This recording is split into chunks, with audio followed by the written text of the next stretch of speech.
One of the other demons asked, "If that is so, what about someone like me who has disciplined himself but has been unable to attain the way?"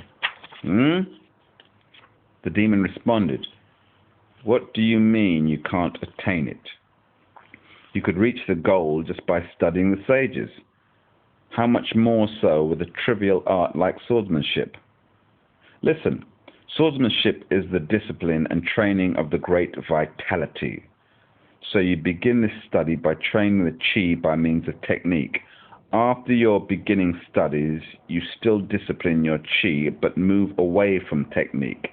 Yet there should be no point where you try your hand vacantly. You should become mature in your discipline of chi and master the mind.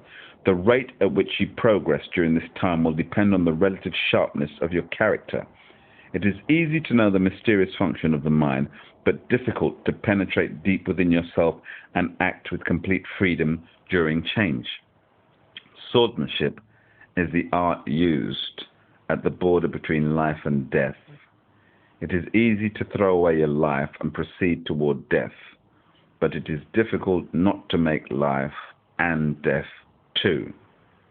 The man who does not make life and death too should be easily able to act with complete freedom." One of the group asked, "Should the Zen monks who have transcended the matter of life and death have perfect freedom in swordsmanship?" The demon replied, "The aim of their studies is different. Zen monks are weary of the cycle of rebirth and hope to enter nirvana.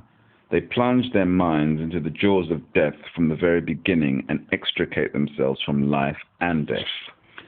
Even if they were to find themselves in the midst of a great force of the enemy and their bodies were pounded into dust, their minds would not lightly be moved at all. But this is not a matter of being able to use one's life. It is simply despising death. This is different from the sages saying that life and death are penetrated with one essence. Entrust life to life and entrust death to death, but do not make this mind two. Just follow along to the place where significance resides and exert all your energy in that way. With this, you will gain complete freedom." Another one of the demons asked, "When mind does not enter life and death, they are one, but that is of no use to life. How can this give rise to complete freedom?" The demon said, "The use of the mind is different from the very beginning. With nirvana, or even with nirvana as the main concern, the mind is not used for life. It is only for making a good death. For this reason, it cannot give rise to complete freedom in the function of life." Excuse me, better out than in. The study of the sages does not make life and death two. When confronting life, you put all your power into the way of life. When confronting death, you put all your power into the way of death. You do not create the least bit of a concept, nor move your mind at all. Thus, in life, you have complete freedom, and in death, you have complete freedom. Now, to Zen monks, creation is considered illusion and confusion, and the world of men a dream and transience. So it is thought that this putting all of one's power into the way of life is creating an attachment to that life. This can be seen from their ordinary activities. They distance themselves from literature, abandon their lord and vassals, and do not clarify position and stipend. They do not provide for military preparedness and consider the sages' views of rights, music, punishments, and laws like a baby's way of seeing the world as a plaything.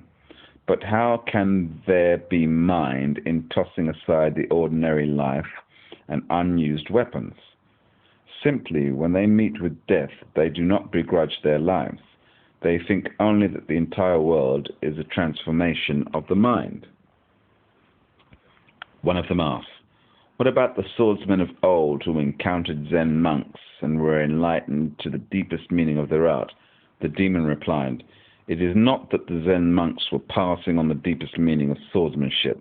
It is simply that when your mind is at peace, you can respond to things easily. You actually harass life when you are attached to it. When your mind is filled with absurd ideas, as though the three worlds of past, present, and future were enclosed in a cave, it only indicates that your life is in danger. The swordsmen you speak of had been resolved toward the martial arts for years. They had not spent easy nights of deep sleep.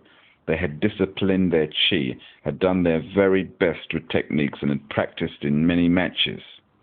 And had participated in many matches.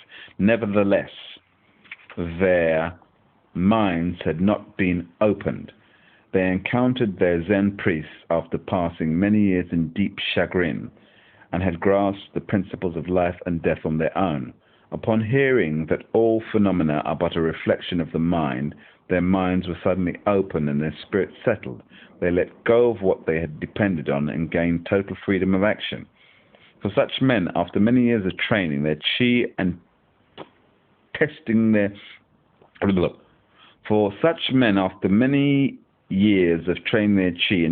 techniques, the vessel became complete. And this is not something that happens abruptly. It is the same as having an awakening under the stick used by Zen patriarchs to arouse sleepy meditators. It is not something that comes all of a sudden. Thus, the person whose art is not yet mature may meet with famous monks of great wisdom, yet he will still not have an awakening.